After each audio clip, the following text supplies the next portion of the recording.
Hello, everybody. You might notice there's something a little bit different about today's episode, and that's because we're doing something a little bit different with today's episode. I have my glasses on, and that's cool.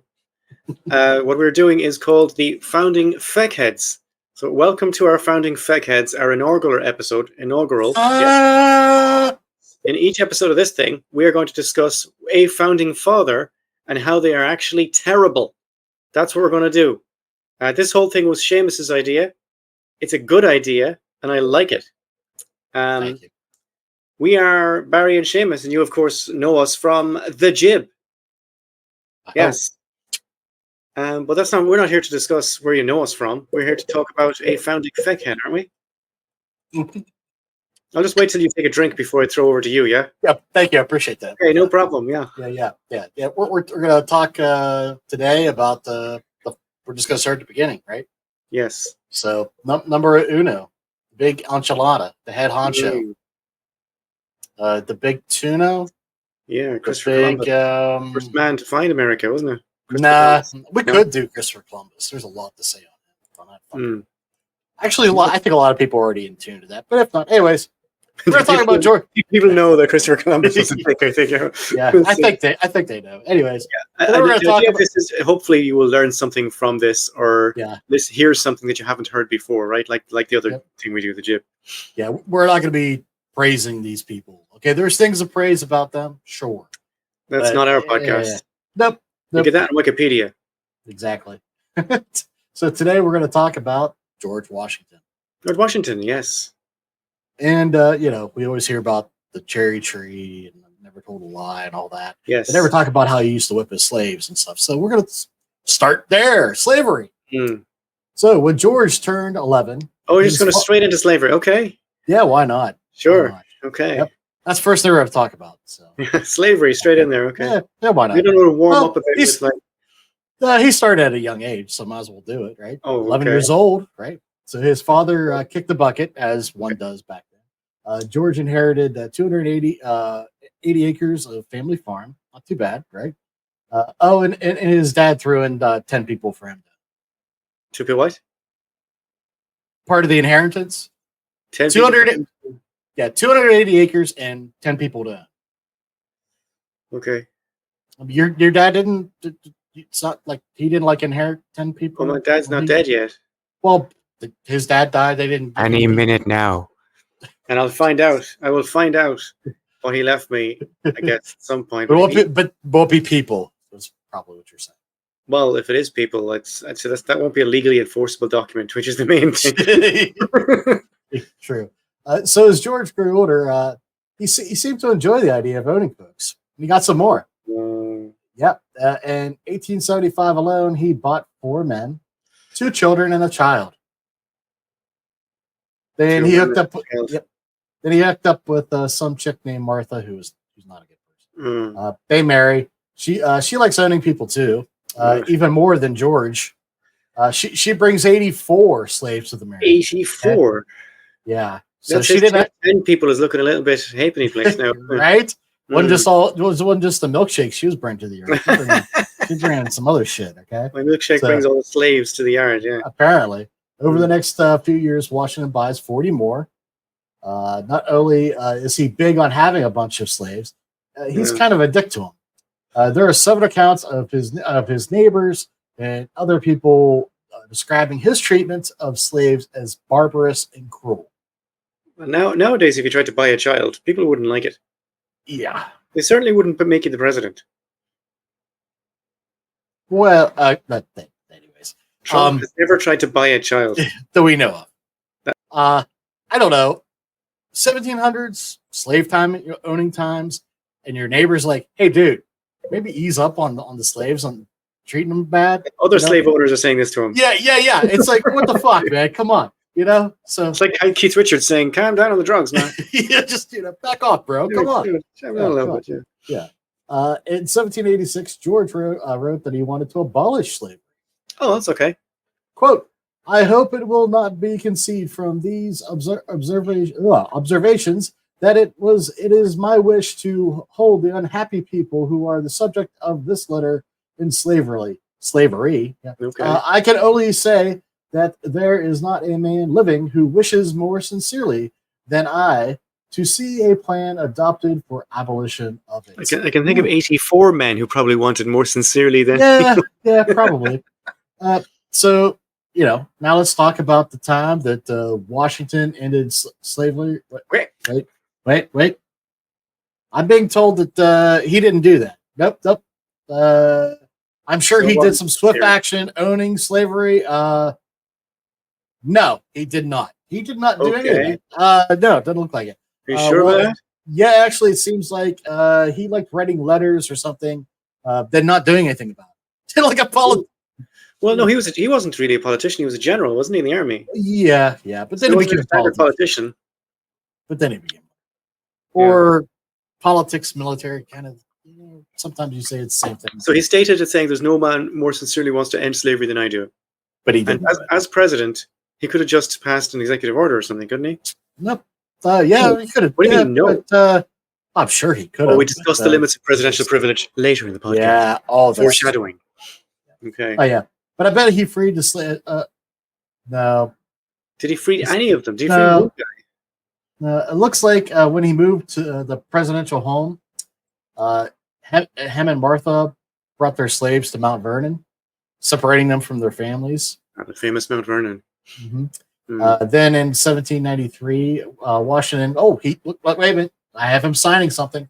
It's the Fugitive Slave Law. Oh, cool! Fugitive Slave Act. That's so. If a slave escapes his bonds and he's a fugitive, you can't go after him. Is that what it says? Yeah, something like that. Yeah. Cool. The act was written amidst controversial about a free black named John Davis, who was kidnapped from Pennsylvania and brought to Virginia. This act also made it a federal crime to help escape slaves, and put them at risk of being dragged back into the life of servitude for as long as they lived. So the exact opposite of what I said. Yeah. Huh. Yeah. Funny how that works. To help escape slaves is now a federal crime. What about your states' rights? Where are your states' rights now? Yeah. Because the founding fathers cared about that, right? Oh, yeah. Let's talk about one of Georgia Martha's slaves, Ona Judge. She was born into slavery, torn from her family at age 16, trained to become a housemaid, forced into servitude in the president's house. Ona's father was a free man, but her mother was owned by Martha, so I guess she's property. Yeah. Yeah. So, may not know this, but Philadelphia was the de facto capital before DC. Wait, now where's Mount Vernon? Is that in? Oh, fuck! I wanted to say it was in Vermont or Virginia, but I could be. But he lived in Mount Vernon. Yes, he did. But the capital was in Philadelphia. Yep. So anytime he had to do presidential shit, he had to go to Philadelphia, right? Sure. So, in 1780, the Gradual Abolition Act of Pennsylvania became the first state to establish and proceed the process of emancipation to slaves. It is Virginia. Thank you. It makes more sense, really. I would have lost that money. Yep. However, me too. I was going to say something like that. Yeah. However, no one was freed immediately. The process was to play out over decades and not until the death of a lot of enslaved people in Pennsylvania. In 1788, the Gradual Abolition Act. Come on, man. Yeah. 1788, the amendment to the slave law closed loopholes such as prohibiting Pennsylvania slaveholders from transporting pregnant women out of the state so the child would be born enslaved. Because nobody would think to do that. Prohibiting a non-resident slaveholder from rotating his slaves out of state and preventing them from establishing a 6-month Pennsylvania residency is required to qualify for freedom. This is the point that would be to affect the lives of Judge and others enslaved by the president. So in other words, she moved in and out of the state to stop her from having the minimum required for freedom by George Washington. Yeah, when Martha and George heard about this, they both freaked the fuck out. Especially Martha, because she likes owning people, right? She likes having slaves. So they never told the slaves, hey, this was going on. They'd just be like, okay, we're in town now. Okay, 4 months, and you would have to go back to Mount Vernon. And then they'd just do this big rotating swap. So they always had slave people there to take care of their needs. Once every 6 months, they move them out. Well, under 6 months because they want to make sure that they were out of town, right? Across state lines. So Ona begins to hang out with the free black folk of Philadelphia. She starts to think that maybe she can escape her living situation. Many of George's slaves feared the horrific consequences that would face them if they escaped. He was known for whipping those who tried to escape, and were even sold to plantations in the Caribbean where the working conditions were even worse. Do not like that at all, that whipping thing. Yeah. You ever heard of selling you down the river? That's what that meant. So selling me down the river down the Caribbean. Yep. To make it even worse in the Haiti plantations. Yep. And March 1st, 1796, Martha's granddaughter, Elizabeth Costas, not related to Bob, I don't believe, was to be married. Martha planned to give Ona to the newlywed couple as a wedding gift. As you do, Barry, as one does. She put a bow on it. Yeah. This would not only rip her away from her family or for her life in Philadelphia, but possibly return to her family in Mount Vernon. Also, Eliza was considered to be a cruel and unstable person. Genetic, is it? She knew that if she wore her house, if she would become a house slave, she would live the rest of her life in torment. In 1796, Ona escaped to New Hampshire. The Washingtons were shocked and furious. Again, especially Mark. Well, does New Hampshire have a different slave law, or? Yeah. So that way she would have been kind of safe enough. Yep. Okay. So that she may have thought that she found safe haven, but that summer she was recognized on the street by Portsmouth by Elizabeth Landon, the teenage daughter of Senator John Landon, a friend of Nellie Curtis. So this is all connect the dots, of the elitists that are all connected to Martha's circle of friends. So Washington knew of Judge's whereabouts since September 1st, when he wrote to Oliver Wolcott Jr., the U.S. Secretary of Treasury, about having her captured and returned by ship. Why is he writing to the Secretary of the Treasury? Because he wants Wolcott to go. He doesn't want this to be public, right? He wants him to go handle it, hush hush. At Wolcott's request, Joseph Whipple, Portsmouth's collector of customs, interviewed Judge and reported back to him. The plan to capture her was abandoned after Whipple warned the news of an abduction could cause a riot on the docks by supporters of abolition. Okay, so you had to keep it QT, like you said. Yeah. Whipple refused to place Judge on the ship against her will, but relayed to Wolcott her offer to return voluntarily to Washington if they could guarantee to free her following their deaths. So, hey, George kicks it, you'll be free, so come on home, baby. Sure, I'll shoot you dead. Yeah. Now, so this Whipple guy seems like he's all right. Yeah, I mean, by that time, that... it does demonstrate that it's, when people say, it was a different time, it was the time, this guy can see that you can't be forcing people on ships against their will, even if they're black. Right. And he didn't want to send her back anyway. And the only reason he told is because she had a deal she wanted to crack with them. Right. So he obviously saw her as legally entitled to make deals, Yep. You know what? I forgot to put up some photos. Okay, let's put up some photos. Oh, I recognize that man. That's AI George Washington. Right. So this is him chilling with his slaves, Hang on, what am I looking at here? Sam with his slaves. Mm-hmm. And his slaves. Christ almighty. It's a grim look, isn't it? It's a grim look. Yeah. Upon hearing the news from Wolcott, an indignant Washington responded himself, quote, I regret the attempt you made to... What? We have the exact quote. Yeah. Go on. I regret that that the attempt you made to restore the girl, Ona Judge, as she has called herself, with us, and who, without the least provocation, absconded from her mistress, should have been attended with so little success. To enter in such a compromise with her, as you suggested to you, is totally inadmissible, for reasons that must strike at first view. For whoever well disposed I might be to a gradual abolition, or even to the entire emancipation of that description of people, if the latter was itself practicable at the moment. It would neither be polite or just to reward unfaithfulness premature preference of freedom, and thereby discontent beforehand the minds of all her fellow servants, for by their steady attachments are far more deserving than herself of favor. What a dickhead. Wow. I love the what is it? Basically I would do this, but it's at an inconvenient time, or how did he say that again? He's basically saying that, first of all, in general, it would destroy the economy. When it was practical at this moment. Yeah, he means that that's going to. Oh, God.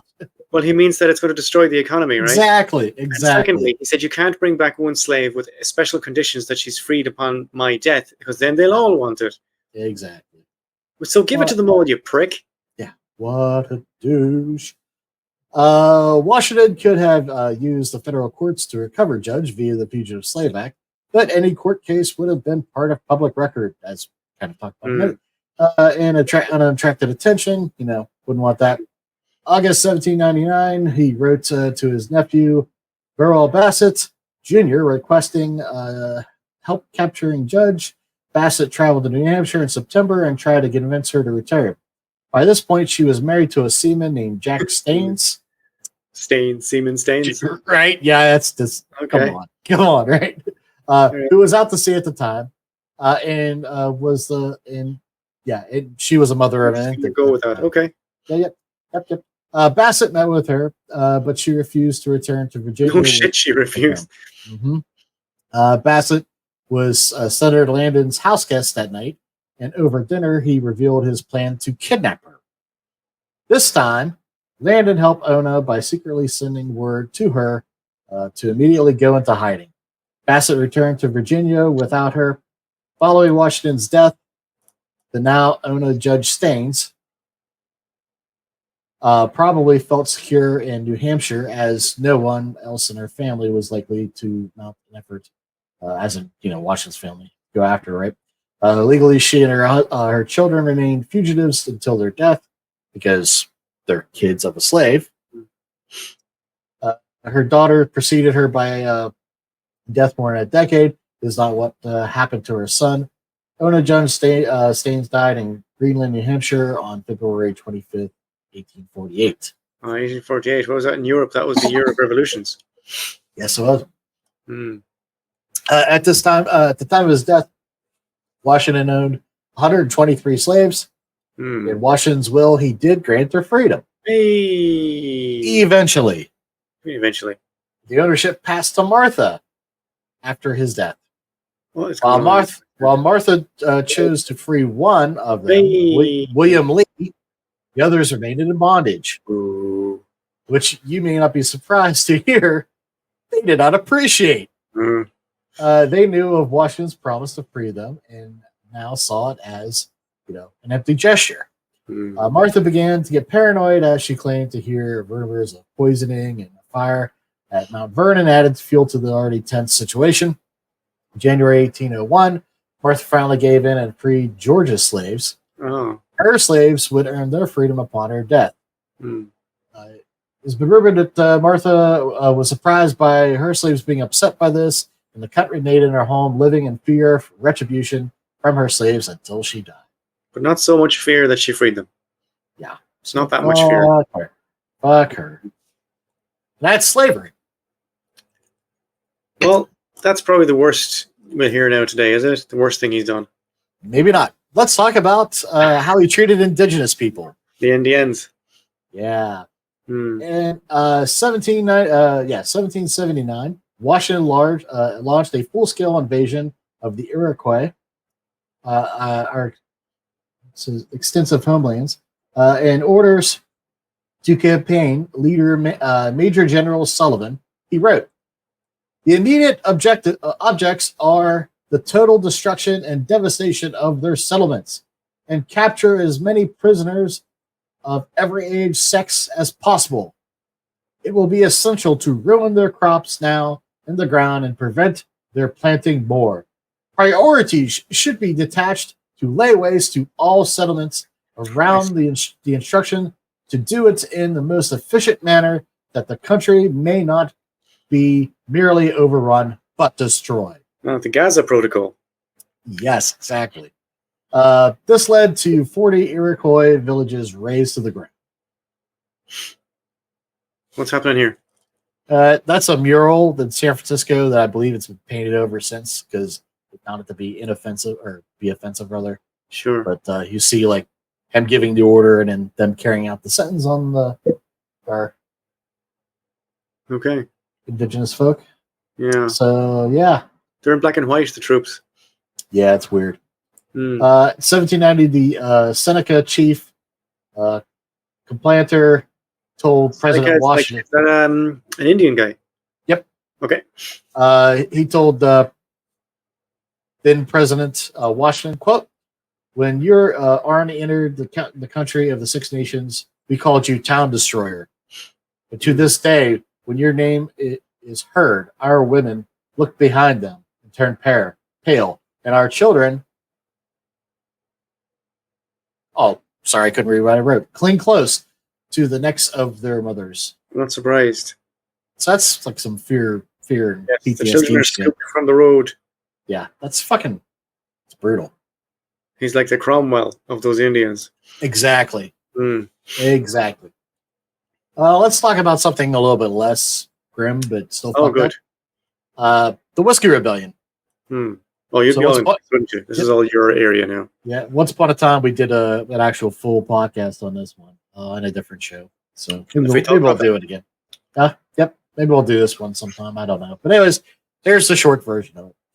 The so-called Whiskey Tax was the first imposed on a domestic product by the newly formed federal government. The idea was conceived by every liberal's favorite fascist, Alexander Hamilton. It's controversial. Hamilton saw the whiskey tax, which came law in 1791, as a means to generate revenue to pay for the war debt incurred during the Revolutionary War. The tax applied to all distilled spirits. The consumption of American whiskey was rapidly expanding in the late 18th century, so the excise became widely known as the whiskey tax. Large distilleries on the East Coast paid a flat tax, while the smaller distillers to the West paid by the gallon. That's kind of odd. Farmers of the Western frontier, which would be like Western PA at this point, right, were accustomed to distilling their surplus rye, barley, Ohio, the Western corn. frontier. Yeah, exactly, right? Or fermented grain mixtures to make whiskey. Okay. These farmers resisted the tax, and in these regions, whiskey often served as a medium of exchange. Like they'd pay for stuff with whiskey. Exactly. Okay. Throughout Western Pennsylvania, counties. Because they pay their whiskey tax with whiskey. In Western PA, counties protesters used violence, intimidation to prevent federal officers from collecting tax. Many of the resistors were war veterans who believed that they were fighting for the principles of the American Revolution. After more than 500 armed men attacked a fortified home of a tax inspector, John Neville, Washington responded. George sent peace commissioners to Western PA to negotiate with rebels, while at the same time calling up governors to send militias to enforce the tax. Washington himself rode at the head of an army of 13,000 troops, which, mind you, was larger than any he had ever led, even against the British. He did this to suppress the insurgency. The rebels all went home before the arrival of the army, and there was no further confrontation. About 20 men were arrested. Dozens died during this. Some people were tarred and feathered. Tarred and feathered. Yeah, but all were arrested. All were later acquitted or pardoned, which pissed off Hamilton because he wanted to hang him because he's a prick. Most distillers would end up convicted of violating the tax as they were unable to pay tax, but collecting it remained difficult. The whiskey tax was eventually repealed in the 1800s during the Jefferson administration, which will be a future Feckhead. And remember that bit about the flat tax on the East Coast, distilleries and all that shit? I should have mentioned that George Washington owned the largest distillery. Let me guess. Was it on the East Coast? It was on the East Coast and was the largest distillery in the nation. Isn't that kind of odd? He owned the largest distillery in the nation on the East Coast. Yes, he's passed different laws for the ones that are in a different part of the country. Yeah, that's me, no problem. Yeah, it's kind of hypocritical. I don't know. Well, that's probably it then. That's probably all he's done then. No further questions. A short episode. Yep. Oh, no, I think you had some stuff that there. Me? There. Yeah, you did. Okay, that's what it says in the script here. Yeah. Right. Normally in our Jib episodes, Seamus will write an episode and we'll do it, and then I will write an episode and we'll do it. But we have joint duties on this one, so I'll be reading out the bit that I more or less wrote. Yeah. Go for it. Okay, let's see. Here we go. Perhaps the greatest criticisms of Washington's tenure as president have often been dismissed as bureaucratic admin issues, mostly because the other stuff is so dramatic. The other stuff being the stuff we were just talking about with slavery and whiskey rebellion is all very dramatic. However, these bureaucratic admin issues eventually spun out into the Civil War and continue to infect the American political system today. So here we go. We're going to talk about the party system. Washington's oh, hello. There he is. Just a picture. Yeah. Washington's presidency saw the rise of political parties, which really they didn't really account for very much in the Constitution, with his cabinet divided between Federalists, led by Alexander Hamilton, and Democrat Republicans. This is one party, Democrat Republicans, led by Thomas Jefferson and James Madison. They have no relationship at all to the modern parties. This was the rise of political parties, with his own cabinet divided. I just read that, didn't I? The Democrat Republicans were left to argue amongst themselves. It could be argued that he failed to manage these divisions effectively, which not only led to a partisan atmosphere in the cabinet, the House and the Senate, but created the precedent basis for the current two-party system in the US, which is regarded by most, as a major stumbling block in achieving effective democracy. He kind of left his cabinet to fight amongst themselves and he provided no leadership at all. Like, it was like what Hitler did, he just said, look, just sort it out amongst yourselves, lads. I'm the executive branch. Do you think that was lazy upon his part, or do you think it was about design, just to kind of keep? I don't think if it was lazy. I think he was a military man and he was used to a certain way of doing things, and he didn't think it was like his job to sort these things out. He thought it was like all politics and diplomacy he had no interest in. I think he saw himself as an ersatz king. Yeah. Yeah. There you go. Okay. His reluctance to establish clear political parties, or political anything, made the precise limits of democratic participation unclear and fosters an environment where personal connections and wealth held undue influence, as we just saw, didn't we? Yeah. Both the slavery and the whiskey rebellion. Now we're going to talk about the limits of federal government, according to this subtitle I wrote. He regularly and reliably favored a strong federal government over states' rights, which arguably was necessary during the nation-forming stage of the United States, right? You'd have to have some kind of a strong thing. He signed off on Hamilton's plan to set up the first bank of the United States, which immediately became the largest corporation in the country, larger even than his distillery, and determined the financial aspects to American public life. The bank would pay war debts, including those of the states. It basically took on the debts of all the states, act as a collection agency for taxes, have multiple branches in different states, and provide a structure for government credit. Now, all that sounds like good news, but Jefferson and Madison, the Democrat Republicans, were horrified. They felt it was anti-constitutional based on the 10th Amendment, which says that anything not covered by the federal constitution is a matter for the states, which is a fair objection, I guess. Yep. And they also felt that it served the business interests, meaning the wealthy elite, of the northern states at the expense of the more agrarian interests, in other words, the real people, of the South. The first bank absolutely did. I mean, yeah, it did, yeah. Yeah. They felt correctly. The first Bank of the United States would go through several reboots before becoming what we now understand as the Federal Reserve, which comes with its own problems. Yeah. This tension between federal and state authority would continue, as you are no doubt aware, eventually rolling into the Civil War 70 years later. And to be honest, that tension remains unresolved today. If you look at the abortion issue last year, they're always talking about devolving it to the states and should it be a federal matter. The gay marriage thing went through a bunch of states before it was sorted out federally in the Supreme Court, if you remember. It's still a tension that's constantly at play in the Americas. Now we're going to talk about the Jay Treaty, named after a guy called Jay. In 17... What's this? Oh, Christ. Yeah, there you go. That's what did you say? Aggressive petitioning in the president. Yes. Yeah. In 1794, I see some Unionists made it to the colonies. In 1794, the Jay Treaty was signed with England and established the still active special relationship between England and the United States and kicked off the Quasi-War, which is a whole other thing I'm not getting into, but it was a war fought entirely on the seas in almost every ocean on the planet, just boats firing things at each other. This treaty passed by the exact minimum number of votes in the Senate. The Federalist Party, which again was led by Hamilton, supported the treaty, and the Democrat-Republican Party, which is led by Jefferson and Madison, opposed it. Yeah, Hamilton actually got stoned in the street over this. People were attacked openly, not just him. A lot of people were. It was a great time. It was a good time. You could do that with a president, yeah. And all you would be is tarred and feathered. No. I mean, you could petition your president. That's all. Oh, yeah. Washington's critics, who were mostly followers of Jefferson at the time, and I remember all these people we're talking about are elite, right? Oh, yeah. When I say Washington's critics, rich. Yeah, mostly Jeffersonians, at the time felt too many concessions were given to England and that it unfairly antagonized France.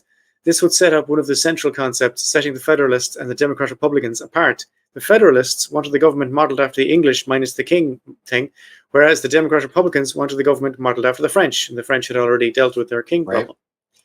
And needless to say, it set the two opposing parties at each other in every state, the pro-treaty Federalists and the anti-treaty Democrat Republicans, and they were set further and further apart. Protesters chanted, "A speedy death to General Washington." I suppose he was still called General Washington then. Outside his residence in Mount Vernon, Jefferson wrote a letter that secretly called Washington senile and an apostate. He also secretly financed and ordered newspapers to personally attack Washington with accusations of mental illness and treason. Jefferson was such a snake like that, too. Yeah, but as far as I know, Hamilton did the same thing. Oh, yeah. Oh, fuck yeah. They both. Yeah, there was this, and we have the good thing about all this is that we have records. All these letters and all these newspaper columns and everything we have all the records in the archives. It's a wonderfully archived and recorded period of history. Yeah, it's like I can't remember the journalist. He's a fucking gem. He was like one of the first muckrakers, and he thought Jefferson was his friend, but he really wasn't. Jefferson just used him. Jefferson would just feed him all this shit about Hamilton and all these other people, and the guy would just fucking go to town and just plaster the shit out of him. It's great. Good times. Imagine a president being called senile. Yeah. During these negotiations, Washington refused to hand over documents relating to the treaty to the House of Representatives. Washington, that's too. Washington thereby established the. What am I looking at here? Just him hanging with his homies. Is that in the House? That's him on the right. Yep, that's him on the right. Okay.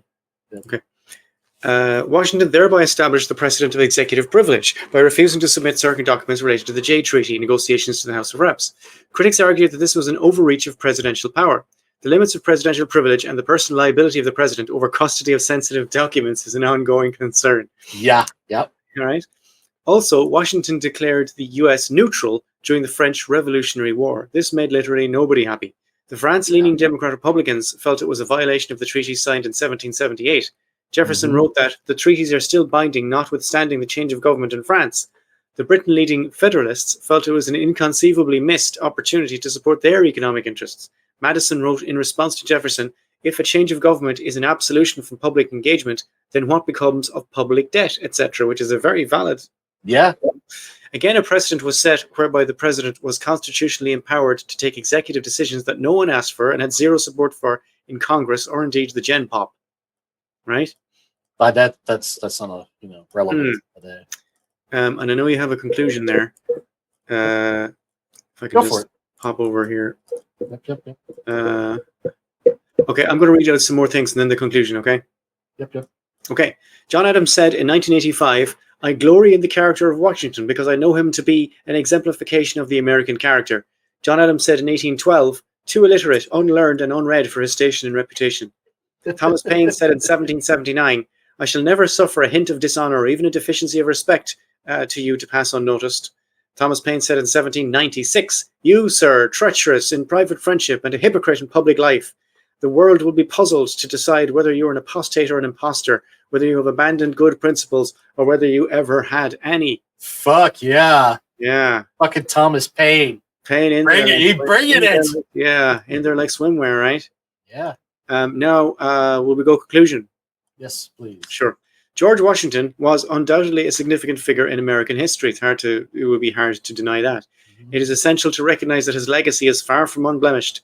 His involvement in slavery, his role in the displacement of indigenous peoples, and his authoritarian tendencies as presidents all contribute to a more critical view of his character. By placing the Founding Fathers on a pedestal, we risk ignoring the darker aspect of their actions and the ways in which they contributed to the issues we face today.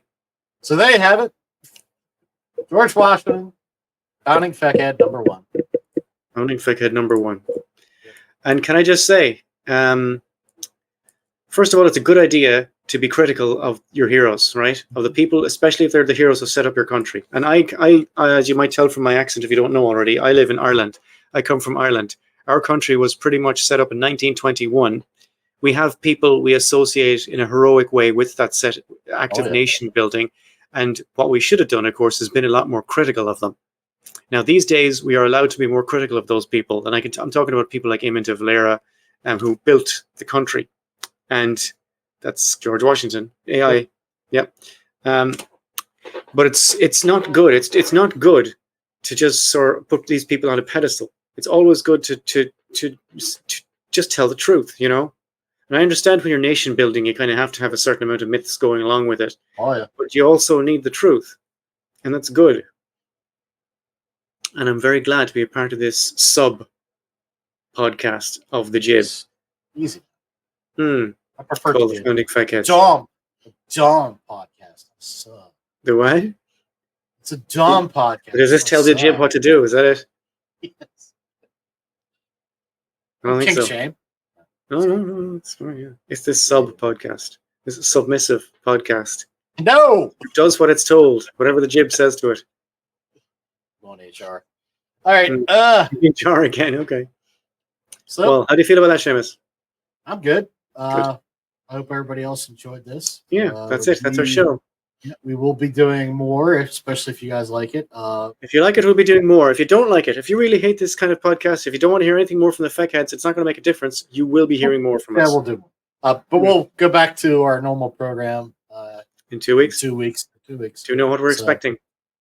It'll be FBI. But okay. I'm not going to say what because I think I know which one I want to do, but just in case something pops up between now. I'm guessing you have a number of half-finished scripts in a folder somewhere. Yes, same as me.